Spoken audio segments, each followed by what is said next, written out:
True crime, Grapevine.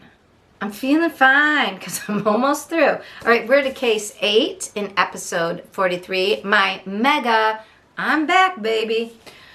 All right. One thing that I have really hated is that we have these 3 major trials going on. And the interesting thing is everybody's like, things don't happen fast enough. But if you look at when things come to trial, all the crimes took place about around the same time. So in murder cases, I'm in front of her face. Do we care? It's Leticia. Sorry, Leticia. Or, I don't know, Maria or Jasmine or Harmony. Or it's funny. She made up names for her personalities like a little girl makes up pretty names for her dolls. I mean, when I've heard of, it used to be called multiple personalities. Now it's called dissociative disorder, whatever. It's the same idea that you split and become different people because of trauma. Yeah, their names kind of make sense with the very specific personalities. They have different voices. They take on the person is ashamed and they've had these issues for a long time, and it's not like just all of a sudden made up in some fanciful story about vampires. Oh my God, what am I talking about? Here we go. So Leticia Stauch's case is one of the only ones that is actually being televised so that you can see what's going on and can be broadcast afterwards in clips. Unlike our other 2 cases, the West Boys, Classic and Sincere Pruitt, if you're using their birth names, Orrin and Orson West. And also they're in 3 different states, but there's lockdowns on the California case in Kern County. That's the West case. And then the case in Idaho. No kidding, my private Idaho. Remember that because it's very private. Excuse me. Oh no. Oh no, Lori's hexed me. Sorry, she's not a witch. That gives witches bad names. All right. Speaking of bad names and giving them, Leticia. Her trial, I believe they thought it would go, did they say 8 weeks? I don't know. It's moving right along. They think the prosecution might rest after Monday. So it started, I believe, April 13th. Started the same day that all these 3 trials started about the same time. And almost all of them have also been taking these interesting days off, which I don't remember. I guess in long trials there's always a day off because courts need to have 1-day sessions, and it's just very interesting to me. But anyways, Leticia is not interesting to me. Why? Because she is bat guano crazy, but not in a legally defined way. So if you don't know the case, Leticia Stauch in 2020 January, I believe it was, on the 27th, unalived her stepson, but then came up, she just can't really lie very effectively. She came up with all these stories. Oh my gosh, you guys, and it's so depressing because Gannon was a premature baby who was a miracle baby, and his parents loved him, and the only reason he was in Leticia Stauch's care was that she had married his dad, but his dad was off doing his National Guard work, and normally then the mom would take her children, but she was pregnant, and like her other pregnancy, like with Gannon, she was having a rough time, so she was unable to care for them. They lived in South Carolina, which is where everybody moved from, so she had to trust Leticia. Leticia is not trustworthy, in my opinion, allegedly. Okay, so this is in Colorado Springs, Colorado. El Paso County is where Colorado Springs is located. A lot of crime happens there. It's really weird because it's a beautiful area. I don't know. Specifically in the Colorado Springs, a lot of these murder stories have happened there. It's a little cray. She lies. She hides his body. She does interviews where she's like, Gannon, come back home. I mean, complete and utter BS. She lies to her husband. She lies to police. Now, it is unclear if she lied or what she told her 17-year-old daughter, Harley. But Harley gets in the minivan with Gannon in the back in a suitcase. Supposedly, she didn't find it was weird that her mom had air conditioning on the whole drive. They drive to Florida, where Leticia stays in a hotel with Harley, and then 3 miles away, Gavin's body is found later on, months later, but under a bridge. And that bridge would be checked out every 2 years. So if that person wouldn't have checked it right then, if they would have been like months behind, he would have been there for 2 years before anybody would have found him. So if you want to talk about whatever, I'd say signs from God, but we're going to talk about Lori Vallow, and I don't want to get into signs from anybody because I don't hear God's voice, so I don't understand Lori. I definitely don't understand Leticia.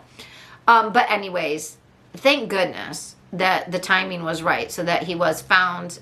He was found later in March, I believe, so a couple months later. But Harley was with her in that hotel, and Harley was questioned on the stand.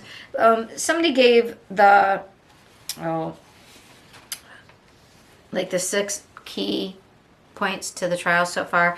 I really have a hard time watching it because it is so unbelievable. She started out, she tried to get away. Then once she was caught, she tried to get out of the paddy wagon that was taking her from one state to the next, because she got caught in South Carolina, where she was from. And then she acted nutso, but she had a public defender, and then she fired them. Then she was going to represent herself, and then that was all not guilty, and then she got a new public defender, and reason of insanity. And I swear, it's like she probably studied about it, but not, it's like she studies everything else not well enough, and so it's like a caricature of what somebody would think multiple personalities is. It's not actually how it goes. So, and anyways, let me tell you some of the crazy stuff she did. Number one, she flipped off some people. She was like, like nobody saw her. It is a televised trial, and the witness stand, and she's like, and the judge, actually, it was so many people, and a jury person complained to the judge that the judge had to address it like she was a 6-year-old sitting on the bench outside the principal's office. And he's like, you can't do that. It's disrespectful. If you continue, we can make sure that your chair doesn't swivel, so you can't point yourself and try to slyly. And then he's like, and if you continue, we can make sure that there's a bolt put to the defense table where we can make sure your handcuffs stay there, so you can, basically can't use your hands. I mean, and he's explaining to her why. And I'm like, dude, save your breath. She doesn't care. She's not about decorum or respect. She's about Leticia. Period. End of story. She's very, there's a book about the sociopath next door, and that's by Martha Stout, PhD. I've showed it to you before. Get that book. It talks about the fact that people who are maybe not clinically sociopaths, but there's this hair test, psychopaths, sociopaths, and Martha Stout uses both. She says they're kind of interchangeable. I mean, people do specify between, but basically it's this dark triad, but not everybody has bloodlust, and not all of them are brilliant. Some of them are quite stupid, and not all of them kill. Some of them just do stupid things. But they all think they're funny, and like nobody can see what they're doing. Aren't they tricky? Because it's like a self-aggrandizing. It's narcissistic. They can't see another person's point of view. They do not have empathy. They cannot. So everything's like a game. But some are smarter than others, but they all think they're smart. Leticia thinks she's smart. She thought she could talk through the interview and act and it's obvious that there's something wrong with her. Number one, she won't face the camera. That guy, that was one of the points. That guy, in that interview that we all saw on TV, if you were watching it, the interview with Wilson, the local TV guy. I mean, it was obvious she didn't want to show her face. And instead of really talking about Gannon, you know what she talked about? People weren't being fair to her. And they were all going to be sorry when Gannon came back. And they would find out that she, and A, it was all a lie. And B, it was all about her. That's not how somebody acts when a child is missing. So flipping people off and the judge having to talk to her. That weird interview was shown and the guy testified. the phone call recorded by, there was a number of phone calls that Al made with the help of police to try to get her to say she did something because they knew she did something. And so he asked her she had all these weird excuses, none of which were like, Maria did it, or I don't know why you're calling me Leticia, I'm Harmony.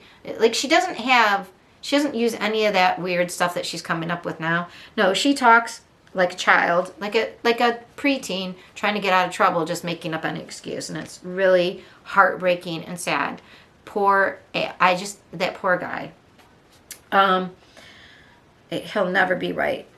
And the testimony finding Gannon, how they found him. He had little football shoes on. He was so smushed in. It is so sad. It's like when they described JJ and Tylee. When you describe anybody's death, it is horrific, but especially children. Especially children in their pajamas. Oh my God, it's going to make me cry. It was a horrific moment. They played the interview. Okay, now, in the interview with the reporter, she even goes to her daughter, who was 17 at the time. No, Harley. She'll even say that she saw Gannon after the hike and blah, when it was all a lie. So now Harley talks in the same monotone voice and just says, I don't know. I was so afraid of my mom and I didn't smell anything. And yeah, I thought it was weird but I just, she could backhand me. And quite frankly, my mom backhanded me once because I said the F word to her. I think every 15-year-old girl has been backhanded, probably. I hit each one of my kids one time because they said the F word to me, and I swear, was Leticia violent? I don't know. But Harley just talked, no offense, she talked just like Leticia. And I'll tell you in a minute why that freaks me out. But she went, at one point they were going to say she was an accomplice, but then I guess she agreed. They couldn't quite prove it. But it is weird. She lied for her mom about the excuse about where Gannon was. She drove with her. She was 17. Drove with her across the country. And then she was like, yeah, she said we were going to Orlando because we were going to live there. But then they went back to Savannah, South Carolina, Myrtle Beach area where they were from. So I think they just needed Harley, because she was there, to say, yes, Leticia drove, yes, the air conditioning was on. But okay, I'll just tell you right now. There was a TikTok with Leticia's daughter right around, either right before or right after she was on the stand. And the TikTok is, she's real cute. She's in a car, which we found out I think her Aunt Becky bought, and then she tried to she got thrown out of her Aunt Becky's house. I wonder why. Dude, apple tree not far from. I'm just saying, because her mom is on trial for murdering, and she's on TikTok going, look at this cute outfit. Don't I look, it's like snatched. And I was going to Pilates, and I swear I was just a few minutes late, and they said I couldn't go in, and I just don't understand. But what a waste of a great outfit. And I'm like, okay, what is this reminding me of? Let's see. All About You, inappropriate for the situation because your mom's on trial for murder, and it's all about you and how cute you look, and The Big Toe.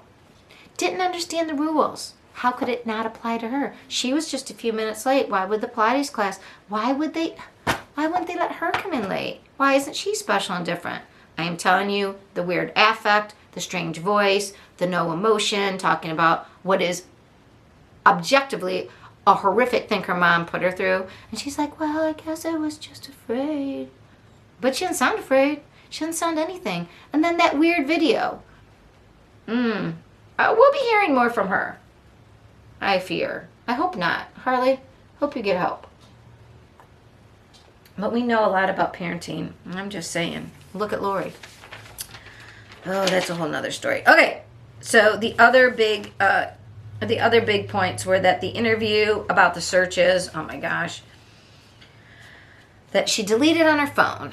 And we know about people deleting things on their phone and thinking it's gone. It's not gone. Nothing digital is ever gone. Anything you write digitally on your computer, on your phone, even probably things you say out loud nowadays, it's all in a cloud, on a motherboard, held somewhere. Digital never dies. Do not forget this, please. Don't try to scam the system. It won't work. And do not Google that shit.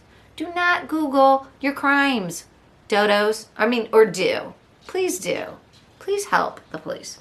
All right, yeah, she lied about that she Googled stuff and then deleted it, which they could see. How do you stop an arterial bleed? Because, she shot, I don't know what that was. She shot and stabbed poor Gannon and beat him. So, yeah, she wanted to know how to stop an arterial bleed. How about you freaking call 911? That's how you stop it. What a freak. She Googled something about hating her stepson or what to do when you hate your stepson and about getting divorced. So, yeah, she should have just done that. So we talked about the judge calling her out. Yeah, and I don't know. Those were the big things that Law and Crime thought were big moments in the trial. I can just tell you, and now she's into the multiple personality things. They said they think the prosecution's going to rest after Monday, and then the defense will start, and we're going to hear from whoever she scammed into believing she has multiple personalities. And here's the thing. The lady who was on Friday, I believe it was, or Thursday, the state's psychologist was saying not only, were these multiple personalities not described how multiple personalities, or it's known as dissociative disorder. Sorry, I'm just using the common person parlance. But she didn't have it before. It wasn't in evidence from anybody else. It doesn't just pop up. And regardless, this lady said, and this is what I agree, regardless, she still knew right from wrong. How do we know? At every turn, she lied, she deceived, she covered up, she hid. That means she knew it was wrong.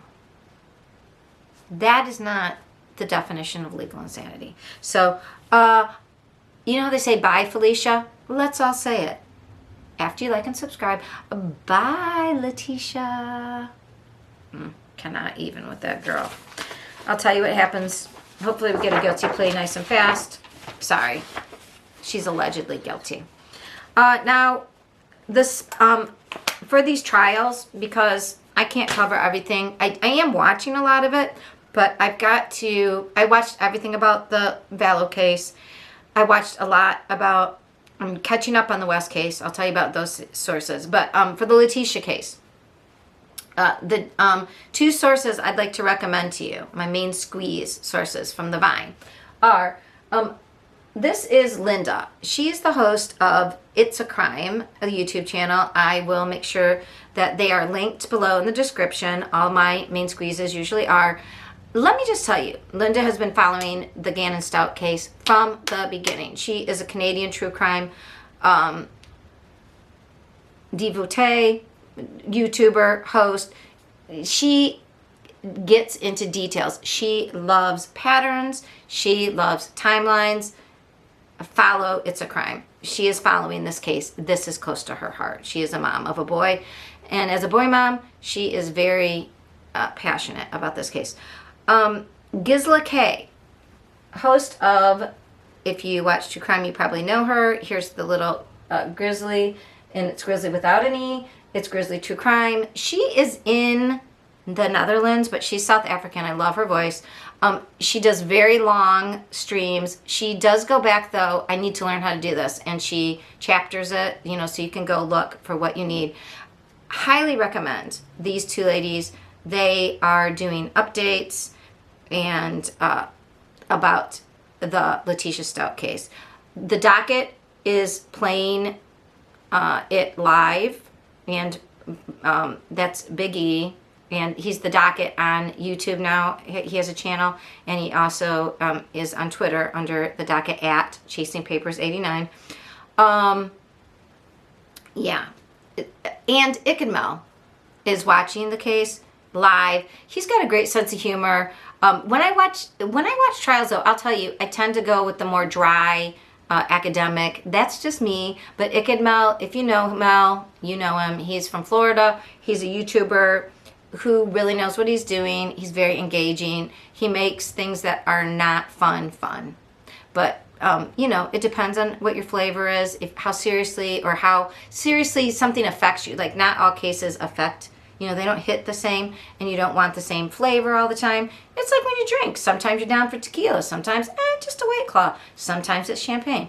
You can have different flavors different times. So please check out those YouTubers. So our case 9. Oh, people, this is so sad. Raise a glass to the boys.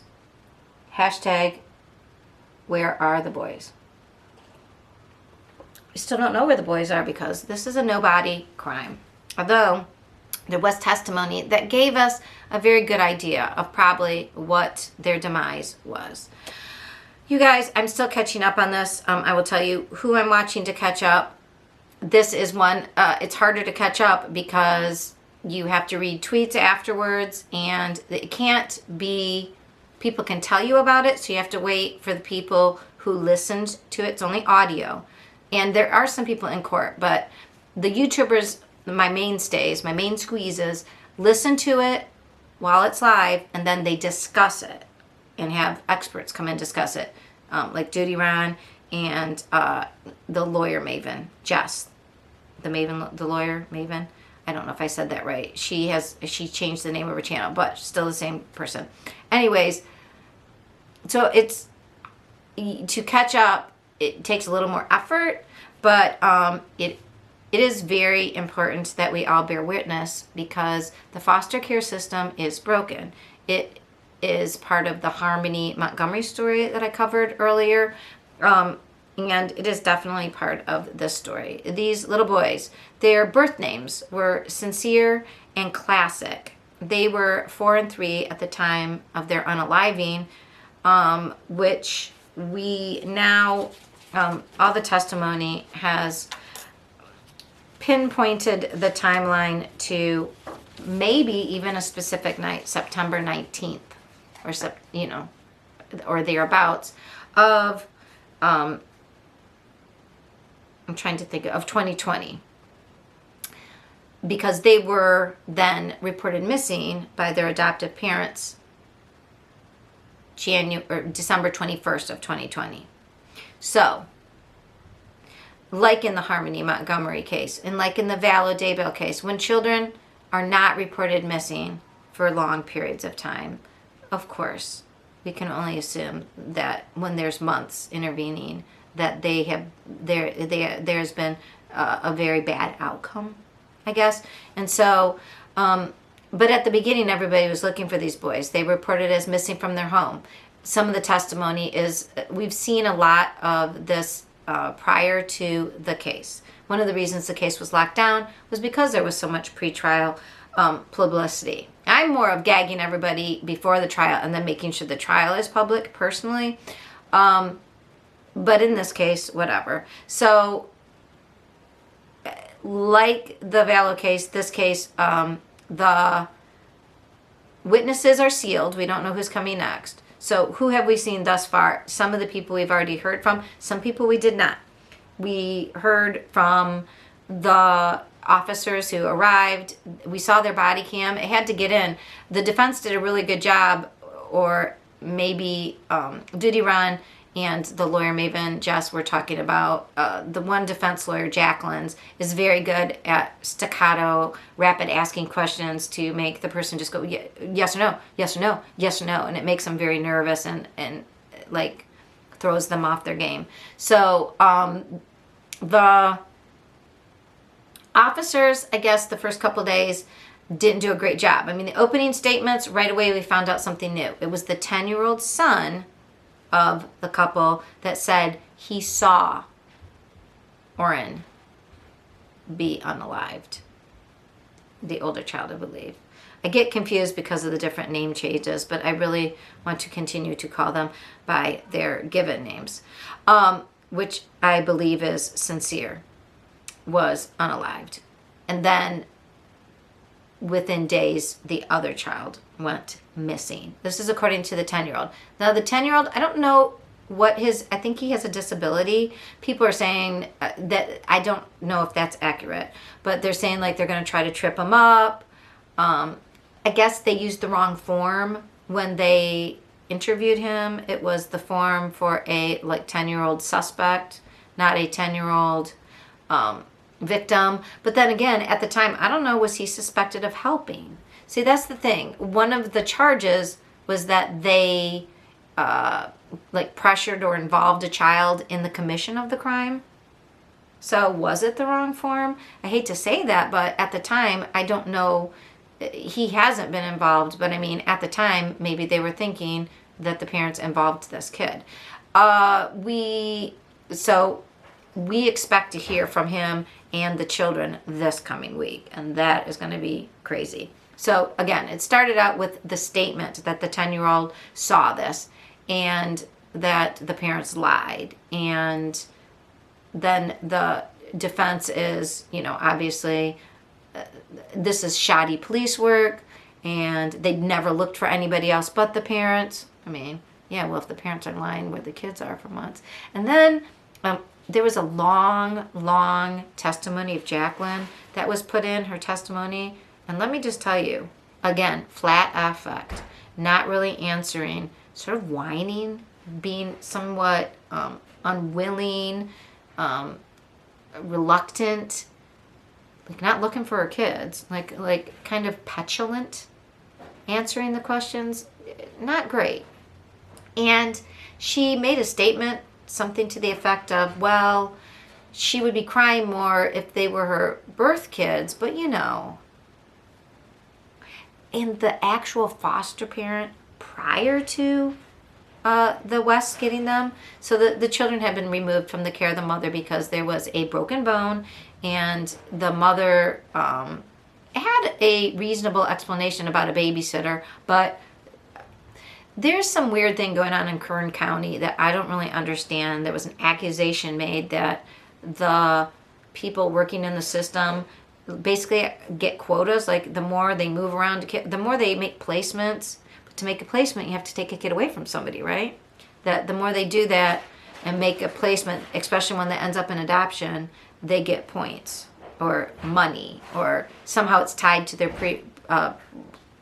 productivity percentage.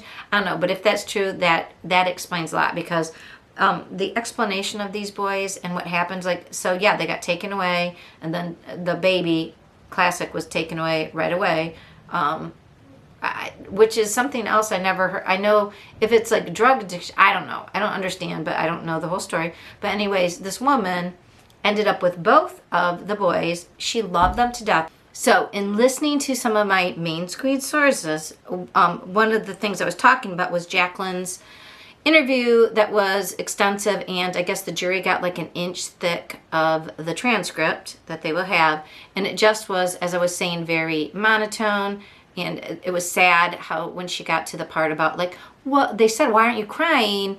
Did you do something? She's like, no, it's just, they're not her biological children, and she was just very blasé. So I was making a comparison to the witness that was the boys' first foster mother that wanted them back. And again, the foster system is very strange. They seem to somehow quantify and give productivity numbers to the number of placements, especially ones that end up in adoption. It helps their numbers, as maybe Kern County, again, allegedly, this is just what I understand from what was said, but it would explain why, this woman who had them she had Classic, the baby, Orson, since almost his birth, and had to give him up, and then soon after they were then given to the West, who then adopted them within a year. She said all the pictures on them online are from her. She took thousands of pictures.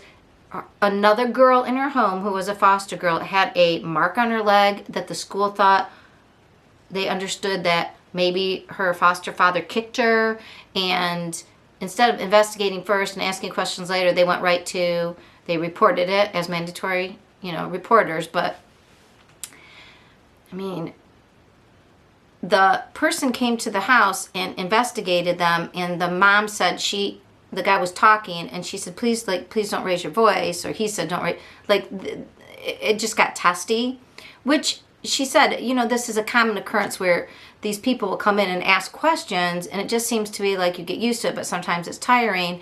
And then they took the boys, and she tried to get them back, and the guy actually said to her something like, well, it wasn't, because nothing happened about that case. They found out that wasn't true, so why did they take the kids? They took all 3 out.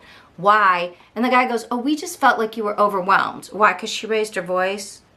So you're not allowed to get testy or say, please don't raise your voice. I forget which way it went, but I mean, basically, it was a great excuse to make a move, make new placements, get your numbers up. If that is true, that is very frightening. Moving children around causes attachment disorder. So the fact that they could move kids around to get their numbers up is frightening. Kern County, California, stop it. That's how you create serial killers and monsters like Charles Manson. Make sure they don't attach to anybody and just move them around constantly, okay? Number 2, that woman loved these kids. She demonstrated that she was caring for them. They gave them to people who separated from their other kids, didn't really feel the same. They just couldn't really, they didn't really connect to them.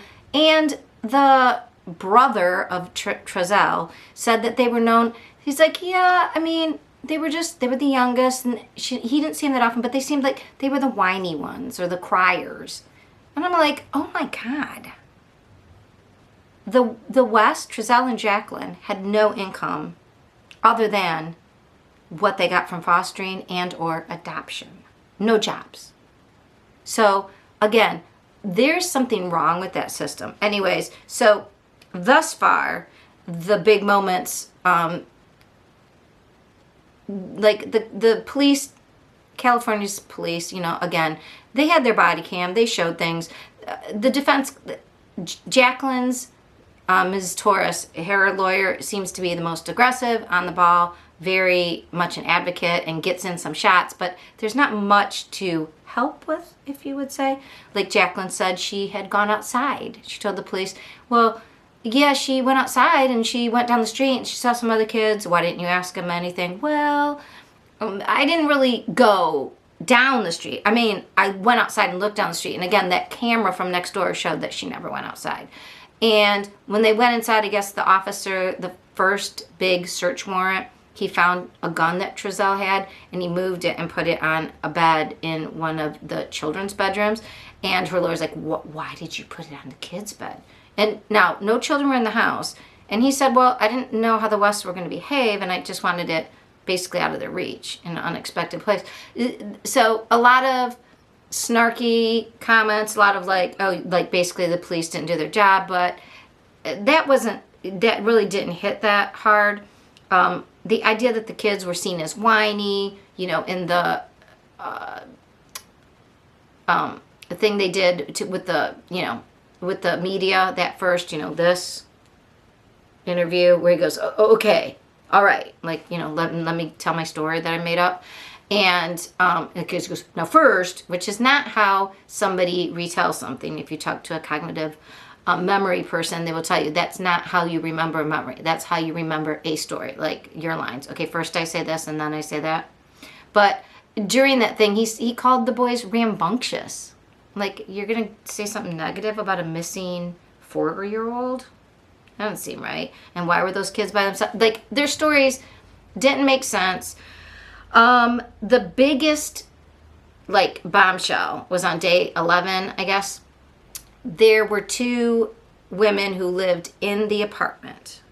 And they said, the one woman said she was on the phone with a friend who called her in a panic, crying, explaining that she heard some weird noise, and then she saw these people walking. They had a big ice cooler. They looked suspicious. She said she got a bad feeling, something was wrong, and she called her right then, and it was September 19th. Then, when the boys were missing, that same woman called her back and said, yes, those were the people. Like, she knew them from the complex, but she recognized them from those pictures that they were the people. Now, when the person who actually saw this, she was also on the stand, and she explained it was about 11 o'clock. She needed an interpreter because she speaks only Spanish. She said she was cleaning out the apartment. It was basically empty. That's why she heard this big bang, and it frightened her, and it was so loud. She looked down at the dumpster, and she saw these two people walking away from the dumpster with a cooler, like they had just dumped something hard. And then she said they saw me looking at them, and it made her feel a certain way. And she said then they were like really slow and sort of laughed. I don't know. It sounded, I mean, in retrospect, of course, it's going to sound whatever, very suspicious. But still, they explained that they remembered the date because it was when they knew for sure the big dumpsters had been emptied before. So that's when things would be really loud. And that loud noise at 11 o'clock frightened her. So what were Trezell and Jacqueline doing with a big 21-inch cooler at 11 o'clock at night in September, and then suddenly moved? And there was also this weird part. So that I thought was those two interviews sort of jive with the dates that the boys were last seen. And also, I guess the 10-year-old's going to say he saw what happened. The mom of Jacqueline was on the stand also this past couple weeks, and it was weird, I guess. Number one, she also only speaks Spanish, so there's an interpreter involved, so that does add to the confusion a little bit. But she was like, yeah, she lived next door to her daughter, but she didn't really see her that often, and she took in a lot of kids, foster kids, and she got Jacqueline involved. But again, they didn't really talk that much, and she didn't really know the kids. She didn't know the adopted kids' names. But she knows that she saw them at the Cal City house October 10th. She knows she saw them then, but she only went out there twice, and the time before she didn't go in the house. It was very sketch, and I don't know. I am sure she wants to help her daughter, but also that's what it came across. Like, she didn't really see these kids. She didn't know them. She didn't care about them. It seems very much the overall effect of what has been going on is that these boys were isolated. They were there because these people got money for them. And it seems like maybe somebody got a benefit for placing them, like moving around. I don't know. It is awful. But the women hearing the loud noise and the one lady being on the phone with her, kind of hard to explain when also that's when the boys disappeared. So that is where the focus is. That is why they say they never made it to Cal City. And the only person who ever saw them said they saw them in early October one time. But she said it's not that she didn't know their names, but their names had changed, which was weird because, I mean, changed from Sincere and Classic to Owen and Orson. First of all, I find it very hard. Oren and Orson are too close. So maybe, I mean, I also agree. That's hard. But she said because of the translation, I guess she didn't, it's not that she didn't know the names. She couldn't really say them. She got them mixed up. That's kind of what it came across. But it came across more that she, to me, in the retelling, and I'm getting it right from somebody who listened in court. Anyways, so we will, this week should be a bombshell because the kids are going to be on the stand. And that might be it. My main screed sources, as you can see up here, for the West Boys case, Sincere and Classic, or if you use their adopted names, Orson and Oren West. Duty Ron, he's a retired New York police officer. He has lots of experts on his shows. He's got other detectives that are retired, some that are still working as advocates and as instructors for other law enforcement he knows the family, the birth family. So that's really interesting to get the take on the birth family's viewpoint as well. Oh yeah, Jacqueline said one of the reasons they moved to Cal City was because Orson and Orion's birth family wouldn't leave them alone.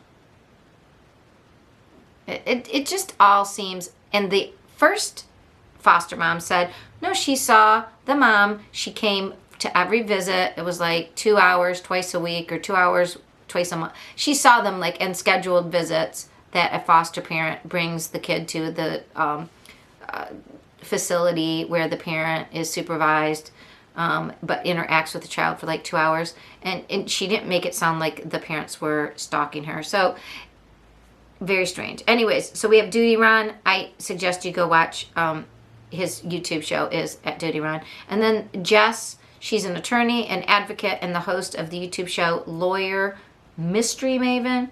And that show, I will have it in my show notes, is at Lawyer Mystery Maven.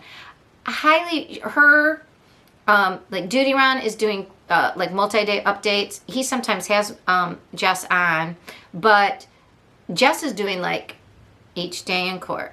Maybe combining two when they're short days, but really, if you look at her YouTube playlist, so Duty Ron's great for having the experts. You really get a breakdown, and then Jess is like, no nonsense. She is going to tell you what happened in court. Highly recommend. I will be, I'm going to watch all of her updates. I've only watched like 4 of them so far. I mean, they're about an hour a piece. So like I said, I'm trying to keep up with all of our cases going on, and plus I had all that personal stuff. So anyways, but I will let you know what I learned from my friends. And I just dropped a book I wanted to show you. Okay, moving on. Please like, subscribe, hit that like button. I'd really appreciate it. And comments below. What do you think about the foster care system? Do you think it just broke down in this case? Do you think that's a thing? That moving around kids could be like a quota thing? And how bad is that? And what do you think about the I think more of us, I think we should, at this point, everybody should learn Spanish in school. We should be a bilingual society. Most societies, by the way, especially industrialized nations, are bilingual. I wish I would have been exposed to, especially Spanish. Maybe everybody doesn't have to read and write, but speaking, being fluent in conversational Spanish, it's important, especially in most parts of this country. And if you're in the helping fields, very important. A lot of the confusion in this case is that the people in power, FBI, police, aren't able to fully understand, and they need an interpreter. And it seems like their community, that community specifically, is highly Hispanic, and Spanish is spoken by many people. So, know your audience. Or hire a bunch of interpreters instead of getting more, weapons. I'm just saying. Okay. Hashtag, I'm just saying. Hashtag liberal lady. A little bit. I admit it. I'm a progressive. But, better to progress than in music we'd say retardo. Yeah, we don't want to be slow. We don't want to slow down. We don't want to go back. We want to progress. All right. My next case. Oh, it's what you've all been waiting for. Who's the blondie behind me? Case 10. You guys. It's the Lori Show. Oh, it's the Lori Show. It's always been the Lori Show. It will always be the Lori Show. All right. I should probably do a whole separate update, like a detailed update on this, and maybe I will. Because there's a lot of stuff I've been finding out about where Lori and Chad really got their ideas from. Because if you listen to most people, even experts on like SDS Nation and what other thing, they're like, well, even was it in court? People will say, we don't know where they got these. They're not Mormons. They got these crazy ideas. Well, let me tell you. There's a fundamental orthodoxy type going all the way to Joseph Smith stuff that even most, and it is not like modern day Mormonism, but it is in their roots. It's like, we don't talk about that. We've changed that. There is even a procedure for the Mormon hierarchy to make changes in their, like almost like an editing process for their holy scriptures, because they have a living prophet, sort of like the Pope, but different. But there was a Hidden True Crime had 2 very good interviews. One was Heather Daybell, the sister-in-law of Chad, and the other one was Melanie Connor, I believe her name is. Oh, Megan. Megan, looks like Megan, but she pronounces it Megan. Megan Connor, Lori's first cousin.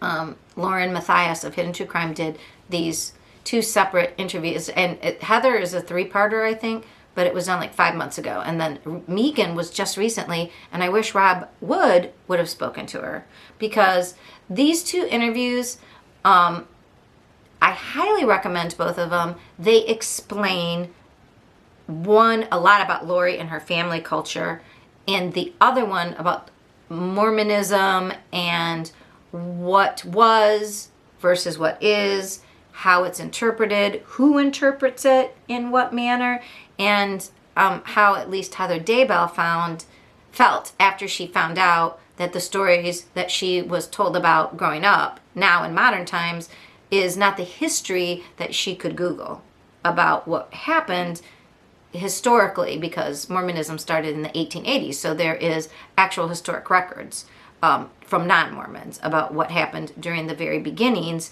And according to Heather Daybell, it explains, I think, a lot of where these terms came from. I mean, you guys, you have to, I'm going to do a more detailed update on Lori Vallow. So let me just tell you, though, how her trial has been going. Number 1, Boise, they got a jury within exactly 1 week. Great. Pretty, I mean, so not everybody in Boise, I think they only have a 16% population that is Mormon, versus like Salt Lake or like Rexburg, which it's like 99%. So, and that lack of understanding all of this and familiarity, it sort of puts Lori as Lori, this mom who did this horrific thing, and cuts a little bit of like the religion out of it.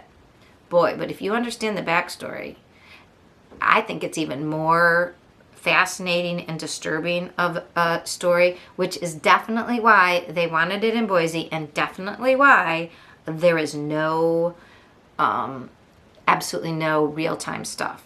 I mean, and I wonder about that in the West case too, if they're hiding, if there is a problem with the foster care system, I don't know.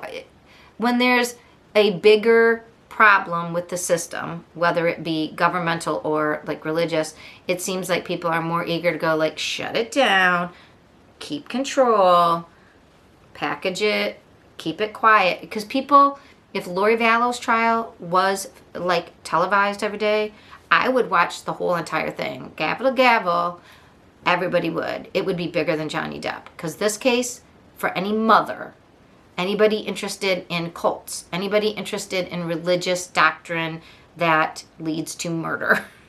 And you'd be surprised. There's lots of, almost every fundamental group, whether it's Christian, Muslim, any fundamental group of any religion, I think everyone has led to murder in some way. Because fundamentalists have rigid thought processes. If you go back to the beginning, my intro to this big episode 46, my Baby I'm Back, the big mega series here, recap, I point out about people's core beliefs. Your core beliefs become your truth, and that is the foundation upon which you reason. So if your core beliefs are rigid, right and wrong, and this is true, and like, I can only trust this little group of people, everybody else is liars. If you believe in certain things, and that is it, you are more likely to take actions that you wouldn't take otherwise. Here go cults. But in Lori's case in Boise, it has been very much about Lori, which, you know, she loves. The configuration has been interesting to see in drawings. There were this week 2 people drawing, and one person just came on their own dime. One has been hired by the group of media, and they're both great. But the one who came on her own dime, she actually made this. She draws not on a pad, but she does the like Microsoft, like she's painting, Mac, like on a MacBook. My niece does it. It's a different type of art, but it does look like watercolors. She's doing that, and she drew the whole setup so that you can really see. I know Scott Reich's It's a Crime and Nate Eaton on East Idaho News and Courtroom Insider, I believe 2 days ago, showed that picture. And it really shows how like Lori's and the defense are facing the jury, and then the judge is facing the gallery, and then with their back to the gallery is the prosecution table. So the prosecution, defense, and jury are like in a U formation. If the judge Boyce was a teacher, he'd be up on, the teaching lectern. And then the U would be like if you're in a classroom and you have like desks in a U form, you'd have like defense. And then the defense and the jury are facing each other on the arms of the U. And the cross U is facing the teacher or Judge Boyce. Anyways, it's I should have popped that in here, but so we are getting some idea, and during the breaks people come out and give updates. So thus far the prosecution, I believe this is week 4, and they've taken some days off. We are similarly, just like the West trial, it looks like there's a few more days, maybe one more day, Monday, maybe Tuesday, we don't know because the witness list is sealed. But the prosecution seems to be winding down, and then the defense, we think this might be over faster because it doesn't seem like the defense they haven't named any witnesses. They've given zero indication they're going to. In fact, one of the most interesting things about the Vallow trial has been the defense's lack of defending, maybe. I don't know, there's not a lot. The questions that they ask seem to be all about the people's expertise. I don't know if their thing's going to be like, and these people don't know what they're doing. And they ask a lot of questions about, literally, did Lori do this? Even though it's a conspiracy charge, so it's like, did Lori help plan and help keep this secret? And what's very interesting is they have all there was days and days, like 2 days of cellular data, how they obtained the cellular data, what they found. A lot of the messaging wasn't kept because when they went to get it, like Verizon keeps things a certain amount of days, and other companies don't keep things very long, and it's very interesting. So we have, and it depends. It's really interesting how they also, if they were hooked up to their Google accounts. And the crazy thing was, all told, I believe they had, maybe altogether there were 30 or 40 burner phones or devices altogether. But like Lori, in her name, they found in a Sugar Creek, which is a town nearby, she had a P.O. box that she left, and the mail just built up. And there were phone bills for, pardon me, 18 cellular 18 she had a bill for. So it was very interesting how they said, like, once they have the numbers, then they can go, first they ping them to see if they're live, and then they can see, and that's how they saw she was in Hawaii. And that was like days after she left, and they knew the kids were missing. Again, this is one of, if you remember, and they went over the situation of all the cops. When did you show up? What did you ask? What did they say? Like how Lori and Chad they didn't say anything about that they were married. And the one cop remembered, like, Chad Daybell, didn't his wife die?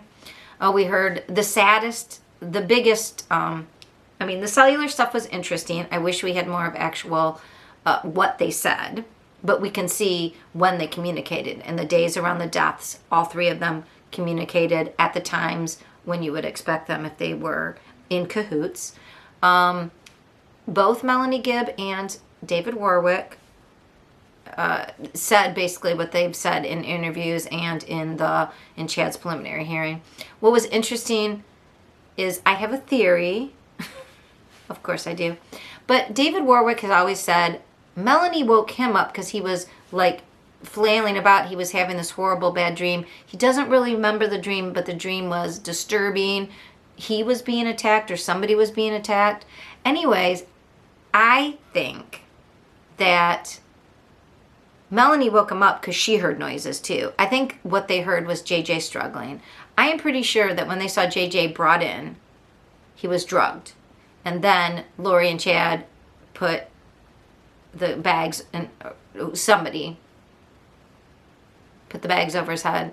They described in detail how he was found. The autopsies, I'm not going to go into that. It's really disgusting, but it seems like if he was drugged and they thought, okay, and now he will suffocate, but he didn't fast enough because Chad the next day had a scratch on him that they said, oh, JJ fought with me or something. And Lori had that story about how JJ was up on the counters and her brother had to take him. I really wonder if David Warwick and Melanie heard something and knew that it was something bad. They went and they had to have this story of this nightmare because they knew there was a trail of them texting Lori and Chad going, what's going on? Can we get a hold of you? And then they said, oh, it was for a blessing for David. Because they didn't want to say, we wanted to get a hold of him because we didn't know what was going on. And it sounded like somebody was dying. I personally think that's more believable than he had a vision. Because we've seen where that, I mean, I'm not going to, no. Reasonably and statistically, most likely, and we all know, you can all imagine. Give me a thumbs up if this happened to you. You wake up and the TV sets on and you were dreaming about the TV program. It got into your dream. It's because when you're in a certain level of barely asleep and you're dreaming in your REM cycle, you're sort of aware of your surroundings. Not completely, but sort of. I think David Warwick heard, I would love to know exactly in their apartment where JJ's bedroom, which is where they were staying, I believe, and Tylee's room was, and where, what do you call it, Lori's room was.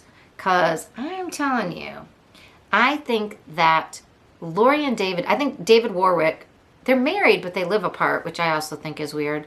I bet they'll get divorced once this is all over. But then when the kids are missing and she calls Melanie and says, hey, don't, or the Chad says, don't, the police are going to be calling you, don't answer, don't talk to them. And then she doesn't answer the phone. And then she's getting worried, and Lori and Chad, and I think she figures out. Lori says, just take pictures of any kids running around at a Frozen movie. And I think Melanie Gibb, finally it clicked. Lori is setting her up. Melanie Gibb was there when JJ died. She said that Melanie Gibb had JJ, and she wants Melanie to take a picture to send to her saying, here's JJ playing, which could be construed as, oh my God, she took JJ. She was here that weekend, and when they found JJ, she could be, and she's always said, remember how much she said that Melanie didn't like Tylee? I'm telling you, Lori was thinking steps ahead, and Melanie Gibb at the last minute, maybe an angel touched her, figured it out.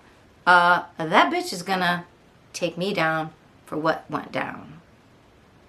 And then they concocted this story of it was a nightmare. We didn't really know. And yeah, we were there. We heard, David had a vision. Which, like, people, we don't believe in this. You're making it, but whatever. Again, it's like Harley with Leticia. The police need a good state's witness, and Melanie Gibb was the best they had because she was there for everything, and she was willing to lay it down to make sure she didn't get any trouble. So you take the witnesses you have, not the witnesses you want, which is kind of sad. But I think it sort of explains things and why David Warwick, but he can't lie. I think he really wanted to make sure. I don't think he wanted to testify, was hoping he couldn't, but he did listen because he wanted to make sure. That's just what I think. Okay. What else happened so far in the trial? Lori, the two family members who testified, 3, that were so sad. and very impactful. Colby, and then we heard his phone call with her in jail. And it just paints her as so bad. Like, it's just, he's like, Mom, you murdered my aunt. And she's like, no, I didn't murder them. I'm like, oh, okay, 5-year-old. But you were involved. Oh, but you didn't physically. It's really weird how she was always out of the area except for JJ, which she was going to blame on Melanie Gibb, 100%. The other one was Summer Shiflett, her sister. When Summer went on the news, went on multiple programs, and she's in multiple of the Netflix or the 2020, all the series, saying, my sister wouldn't do this, you don't know her. Oh my God, it's so sad. She's the baby sister. Unbelievable. She is screaming at Lori. We hadn't heard that phone call before, but it was played in court. You can hear it on Nate Eaton's East Idaho News and a bunch of other resources, but she is crying. She is screaming, you threw him away like garbage. You were dancing. And the one thing that Lori, she's like, why didn't you, and she's like hysterical, and Lori is calm. And she goes, well, you don't understand. I can't talk. She goes, can't you tell me? I can't talk about it. Not like she had an answer or whatever. And then she says, and you were dancing on the beach when they were in the ground. And Lori goes, that was months before. Like, so basically, she grieved. You just didn't see her cry. And it just is weird. And then Tammy's death. They talked to her sister. Again, so sad. But her sister was like, no. She took clogging classes. She was very healthy. There were some strange things, like she came to visit him alone. I don't like driving long distance by myself. She said it wasn't normal for her to do that. She showed up. That was the trip that he told her to take to visit her family, like her last visit. We went through all the stuff about Charles. The stuff about Charles came in. All the stuff about Charles came in. The stuff about Brandon Boudreau came in. Boudreau. I can't say that name. You know, Melanie's ex. That all came in. Because it showed how they had the same, like shooting Tammy was like shooting Brandon Boudreau. Getting the money, getting the insurance money was the same with Charles, with it would have been the same with Brandon, was the same with Tammy, because he got $300,000 and he had just maxed out her insurance. And then she kept getting money from the kids' Social Security and herself as the beneficiary, which you're not supposed to get once you remarry. So she was defrauding the government of Social Security monies to, like, I think the total was maybe $22,000 altogether. Anyways, the prosecution started saying this is about sex, money, and power, which there's another YouTuber that says that. I think it's Phil on Surviving the Survivor, who says that's why people kill. But I will tell you, religious doctrine, core beliefs, it is involved. I'll tell you more about that when more about that in a different video. We will hear more about this case, and I will be updating you more. These are my main squeezes. If you are interested, if you can see behind me, Nate Eaton of the East Idaho News, you can find him. He is doing a special YouTube series, Court Insider. You can also find him on Twitter under Nate Eaton. And if you go to East Idaho News and search that, you will find him. And our friend, Gigi, I think her last name is McClavey. She's been using her whole name since she's been on the Law. I believe she's on Law and Crime Network as a correspondent. That's her at the Murdoch case. But now she's out. She is flying back and forth from her home state of South Cackalack to Idaho, staying in Boise. And she is an aficionado of true crime. She's a mom. She's a rock and roller.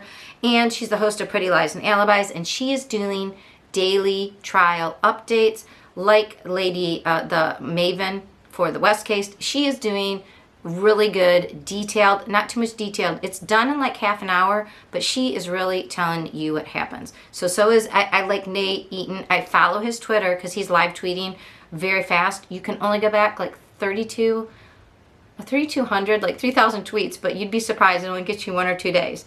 On Twitter right now. Twitter is sort of a hot mess. But follow Nate Eaton, follow Gigi for up-to-date trial recaps. Also, Lori Vallow is writing a book. Oh, there was a thing that happened with Lori Vallow. She was a lawyer who, with all the ceilings, and it was so secret, she talked to Boyce and got in front of him. And I don't know if there's some bad blood, speaking of rock and roll and Taylor Swift that Gigi just saw, but I think there was some bad blood between he and Lori Vallow. Somebody, I don't know if it was a rival YouTuber or just somebody from maybe Lori's family, but somebody pointed her out to a bailiff and said, oh, she was using her phone, which she was not, and her phone wasn't even on. She showed him, she was in the main court, showed him her phone. Now, they know she's writing a book because she said this on her show. Yeah, they said, yeah, you know what? You can't sit in the main court ever. You're banned. You have to only go to the overflow room. I don't think Lori wanted her in there, quite frankly. I think that's what it is at 100. 100. But whatever. Lori's going to need a lot more help from the angels than that because, yeah, Lori Vallow is still going every day to the overflow room. She is doing her updates. She is a lawyer. She's an author, and she's a YouTube host, and she knows her legal stuff. Follow her at Children of Darkness and Light. She gives short daily updates on YouTube, little shorts, and at the end of the night sometimes, but then she does these bigger shows, and there's a Saturday show that she recaps the whole trial. Watch it. It's very informative. I like a legal standpoint during a trial. I really do.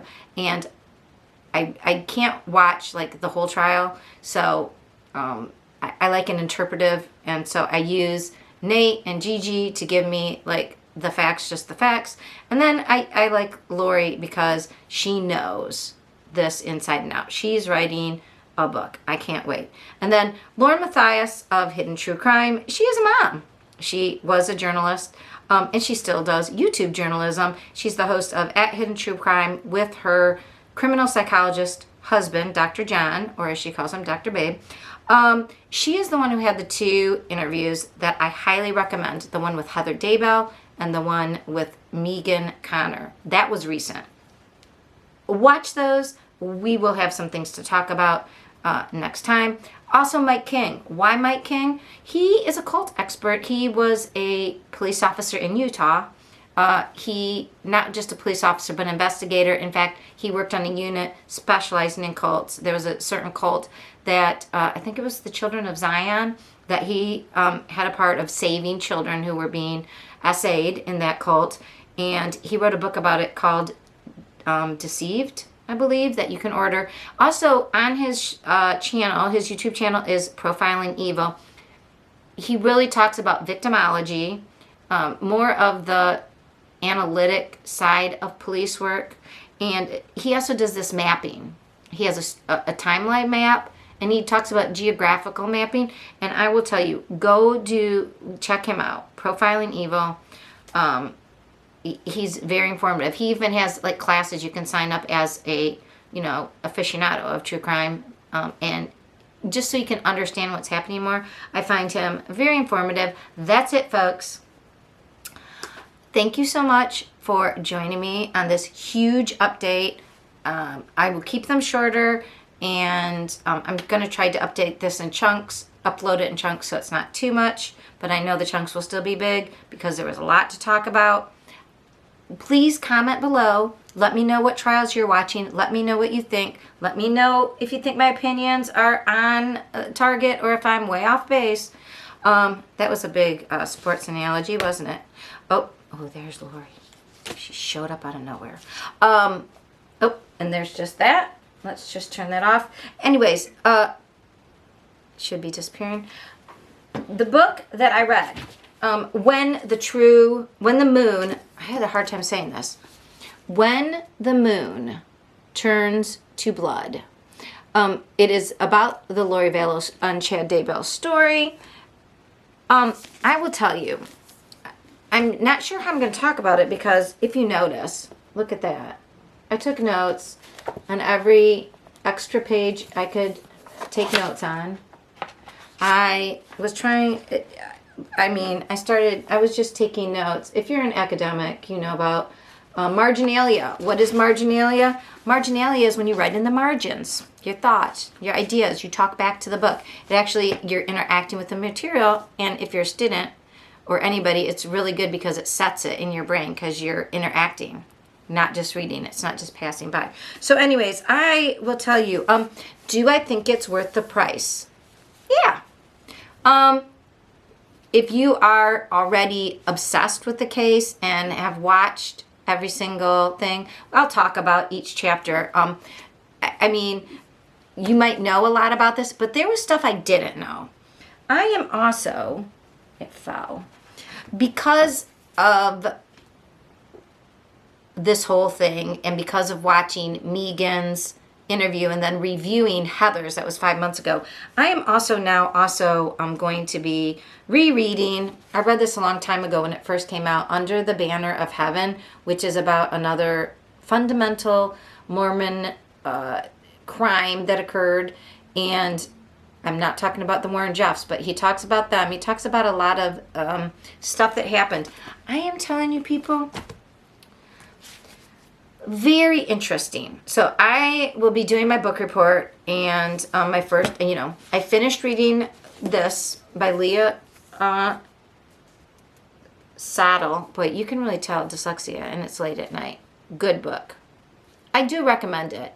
Now, do I think Lori Vallow is going to do a bang-up job?